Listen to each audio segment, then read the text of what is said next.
Magandang araw po mga kapuntos, at sa araw na ito po meron po akong tampok na video para sa inyo at sana ay magustuhan ninyo. Kaya sa mga bago pa po sa aming channel, please po don't forget to hit the subscribe button at ang notification bell para maging notified kayo sa bawat video na ilalabas ko sa channel na ito. At bilang kahilingan po ng punto por punto team at naway maintindihan po ninyo, sana po wag nyo pong i-skip yung mga ads sa aming mga video. Sa maliit na bagay na po na yan, malaking tulong po yan sa ating programa at sa ating ministry. Sana po maunawaan po ninyo. Maraming salamat po, kaya wag na po natin patagalin. Simulan na po natin.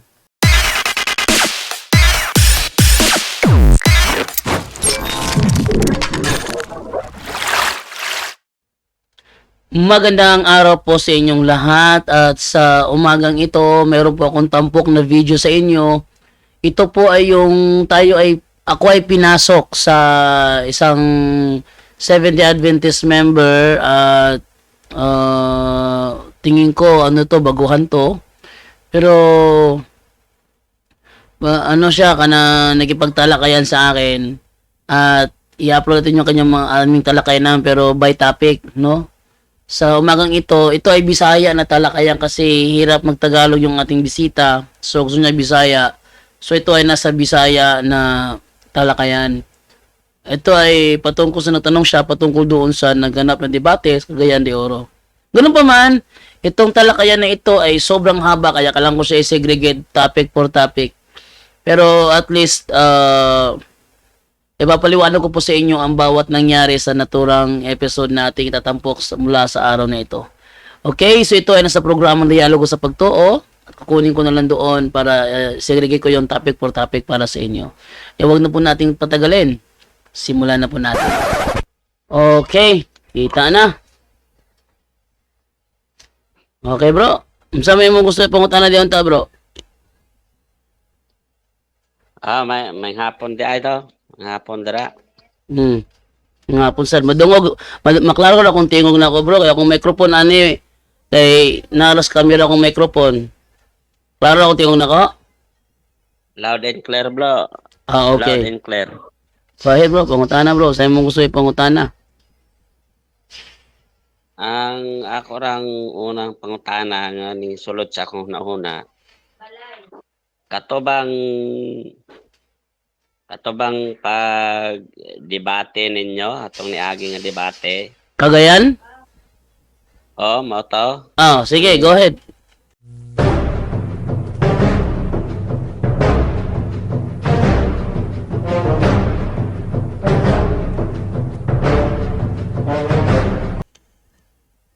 Ang akong pangutana, bro, kinsa man tong mga erehes, bro, nga sa topic ninyo nga gipamatay sa ato nga panahon. Irehes sa topic namo nga gipamatay sa atong panahon? Ato ba nga nang lotos ang Roman Church ang panahon ato nga kuan ba nga gipanglutos bitaw ang Kristiyano? Kinsa man to ang mga erehes ato? Wala may nahitabo bro nga ang Roman Church milotos sa mga Kristiyano. Wa may nahitabo nga ingon ana sa kasaysayan sa kasang nga nabasahon. Nya nganong nga magsore ang inyong papa sa Roma nanungod ato nga mga panghitabo. Okay, ngayon nindot. Tungod kay di man gyud malikayan nga niadtong panahon na ang Katoliko man gyud nagsumbong sa gobyerno. Hinani man gud ni ang Inquisition, ang kahulugan sa Polo Inquisition, investigaran sila. Unyag makumpirma sila nga erehes, for example, katong Albigensian heresy. Magpakita tag example o sa panudlo sa Albigensian heresy ha, kay isa man ni sa kanang gilitok ni Julito Daig nga gilotos. So unsa de ilahang panudlo sa Albigensia? Matingala ko anong ingon sa mga SDA nga mga Kristiyano kuno daw. Ha? Ano tanaw na Albigensian heresy. Okay, ito pangitaon dire ang Albigensian heresy. nato sa kuan sa history to. Albigensian heresy mo nilang doktrina oh. Ipunta ka silang doktrina ha. No, mo nilang doktrina bro. Oh. The Albigensian heresy. Those who began the Albigensian heresy can scarcely be called evangelical reformers, for their belief seems to have come from Persia in the East and really formed a new religion. They were called Albigensians from the town of Albi in France and were also known as Cathari. Oh. They were found in great numbers in southern France, northern Spain, and northern Italy in the 12th and 13th centuries. Some of their doctrines were, una nilang doktrina bro, there are two gods, dunay duha ka buk Dios. Nya kanara ba nga gods, demigod o kay small g? There are two gods. One of evil and one of good. Now ikaduha, all material things are bad. Marriage is wrong. Free love and suicide are good. Number 3, the church is part of Satan's kingdom because it owns material things. Number 4, all animal foods are to be avoided. So kaning grupuhan nanudlo ni sila nga sayop ang magminyo. Uyab-uyab lang, libin-libin lang, pero di mo magminyo. Unya, maayo nang mag-suicide. Sa research na ko ang background sa igingog suicide, ang ilaha di ani, fasting, why kan anay taman sa mamatay. Di suicide, molog lagi apog suicide. Suicide are good. So mo nilang panudlo. Nya nasakpan man sa simbahan ni sila. Kaya nasakpan man gi-report sa gobyerno. Karon ang gobyerno gidakop sa gobyerno, gusto sa gobyerno nga i-renounce sila ni nga pagtuo. Kung di nila i-renounce, ma-torture man sila. O nya kay gahi man yun. Di man nila i-renounce ni nga pagtuo, motong na torture sila. Hinungdan ang simbahan nangayog sorry sa gobyerno sa mga tao at isip pagpailang sila mo nagtugyan ani sa gobyerno ni mga tawhanan ni. Pero dili ni mga Kristiyano. Kay dili man panudlo sa Kristiyano nga sayop ang magminyo. Dili panudlo sa Kristiyano nga mag-live-in ra mo. Dili panudlo sa Kristiyano nga mag-suicide. Dili panudlo sa Kristiyano nga dunay duha ka Dios sa maayog sa dautan. Dili pagtulunan sa Kristiyano nga ang simbahan ko mo kay dunay material nga mga butang sa aman ng bangko. Inyong simbahan na ibangko nila misa, iyan na siyawa mo lang doktrina. Oh, nya tanang karne nga mananap, bawal. Na siya bro. Anang Albigensian pundok na siya? Yes bro, pundok na sila bro, mga Albigenses, mga Albi gikan sa France. Kinsa ang emperador pa na sa una ang asa man to nagsugid ang wala na Roman Empire ni panahon na. Wala na Roman Empire. Pero asa man nila gisugid nga kanang kuana ang ilang doktrina mali. Kuan sila dayon kinsa may kuan nila ato, kinsa may kumbaga pangulo ba. Wala may giingon diri sa ilahang pangulo pero na-record siya as heresy tungod sa ilang panudlo. Kung yung galing heresy gali panudlo man na, for example, dunay irehes kaniadto nga nlag Arios. Ang irehes nga si Arios nanudlo siya nga si Kristo dili tinuod nga Dios. Si Kristo dili Dios, panudlo na ni Arios. Usa na. Unya si Nestorius pod, irehes pod to, nanudlo pod si Nestorius kaniadto nga si Kristo adunay duha ka persona. Persona sa pagka-Dios o persona sa pagkatao. Mo ha persona dili kinaiya persona. Nang nay mga irehes.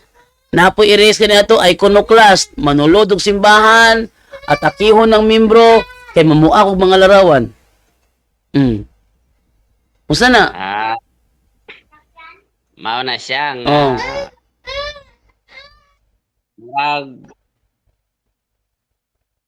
Sige, go ahead bro, go ahead.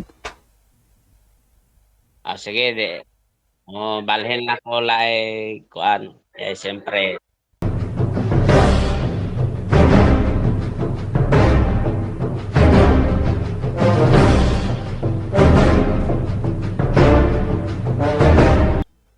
ang ako lang kuan nganong na first pope si Pedro nga tulis man to siya. Usa pa si Pedro wa siya ka abot og Roma. Nya nganong na first pope man to siya ninyo. Okay, ano yan tubag? Seventh-day Adventist ka bro, dili? Seventh-day Adventist. Seventh-day Adventist. So, dako imong pagtunga wa siya nakatog Roma. Unya kay usaha man na karon makapakita kog ebidensya karon gikan sa inyo ang libro nga mga buhat sa mga apostoles nga si Pedro nakaadto og Roma. Usaha man na ron? Ako bro, sa mga parte sa among basahon, wala akong mag-focus sa nagbasa o wala pa na Biblia ra gyud ang So, dili ka mo sa inyong panudlo sa inyong libro nga mga buhat sa mga apostoles. wala man ako mo kung ana. Hindi ko mo base ana nga basahon namo kay wala ko maka-open ana. Ako i-open bro para nimo kay makapakita mo kog file dire. Wala na siya problema bro pero Oh, dili problema na bro kay ang imong gisulti karon wala nakaadto og Roma.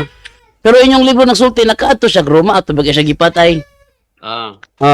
Acts of the Apostles unya ako lang padak-an gamay na para makita gyud.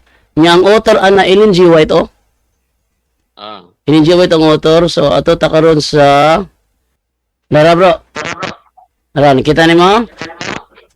Ingon dire, in the providence of God, Peter was permitted to close his ministry in Rome, where his imprisonment was ordered by the Emperor Nero about the time of Paul's final arrest. Thus the two veteran apostles, who for many years had been widely separated in their labors, were to bear their last witness for Christ in the world's metropolis and upon its soil to shed their blood as the seed of a vast harvest of saint and martyrs. Ato na yung Ibisaya ha. Copy sa nako. Ano to nga briha Google Translate, no? That Google. Tabrihan sa Google Translate. Kung saan na siya sa Binisaya. Atong imuong Cebuano na okay unim siya niya sa probinsya sa Dios si Pedro gitugutan sa pagtapos sa iyang misyon ministeryo niya sa Roma diin ang iyang pagkabilanggo gimando sa Emperador Nero maitungod sa panahon sa katapusang pagdakop kang Pablo busa ang duha ka veterano nga apostoles mga tao kiyan sa sulod sa daghang katuigan kay nabulag sa ilang mga paghago sa paghatag sa ilang katapusang saksi alang kang Kristo sa syudad sa kalibutan ug sa ibabaw sa yuta nini sa pag-ula sa ilang dugo ingon nga ang binhi sa usa ka halapad nga anihonon sa mga santos ug martir. Sa ato pa bro, ang inyong libro mismo nagsulti si Apostol Pedro didto gipatay sa Roma. Dito natapos ang iyang misyon sa Roma. Ang nagpapatay siya si Emperador Nero. Sa lahat nga pagkasulti, si Apostol Pedro nakaadto siya og Roma. Na ko ebidensya ha, nga si Apostol Pedro nakaadto sa Roma. Sunod na po, dahil mo na po ang kuha na po din nganong nahimo siyang unang Santo Papa. Kaya ang kanang Santo Papa bro, itawag mo na siya Bishop of Rome. Ang unang Bishop of Rome si Apostol Pedro man. Siya man ang unang Bishop of Rome, na.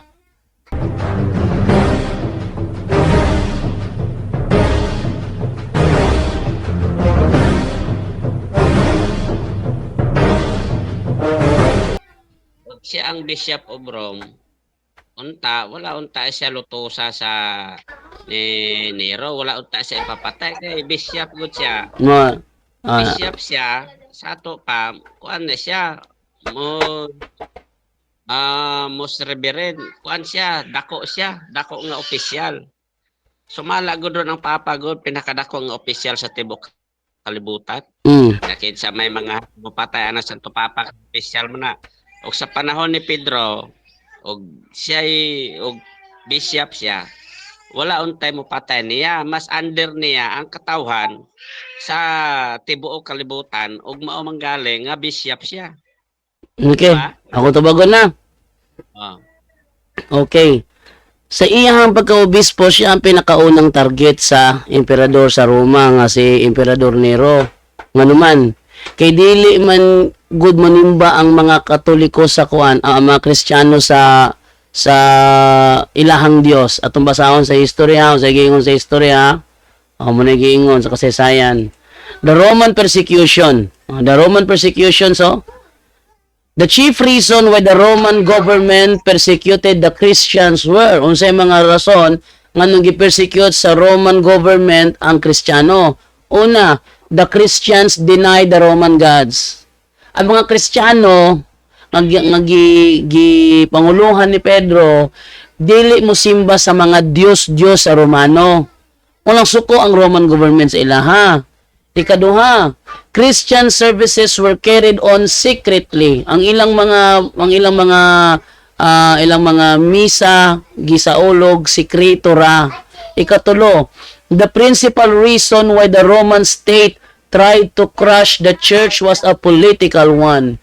The Roman government oppressed the people and ruled by force. Such a government cannot permit an organization like the Catholic Church to exist. The Christians would not adore the state as supreme in all things, would not accept the emperor as God. Giluto sa Romanong gobyerno ang Iglesia Katolika. Di mosugot ang gobyerno nga magpadayon ng Iglesia Katolika kay ang Iglesia Katolika wala nag-ila sa ilang mga Dios, wala ilha ang emperador nga Dios. Munang pertin lang sukuha sa Iglesia Katolika. Such a government cannot permit, is na musugot yun, an organization like the Catholic Church to exist. Aning panahon na wala, dili under sa Santo Papa ang kuhan, ang Roma, naundang lang ang pangpanluto sa mga Kristiyano pagkahimo og emperador ni Emperador Constantino. Pagkakabig ni Constantino sa Kristyanismo, dito ra naundang ang luto sa Kristyanismo. Sa ito pa, panahon ni Emperador Nero, ilang ginalutos ang mga Kristiyano. Naundang lang na pagkahimong emperador ni Emperador Constantino. Mura na siya. Okay.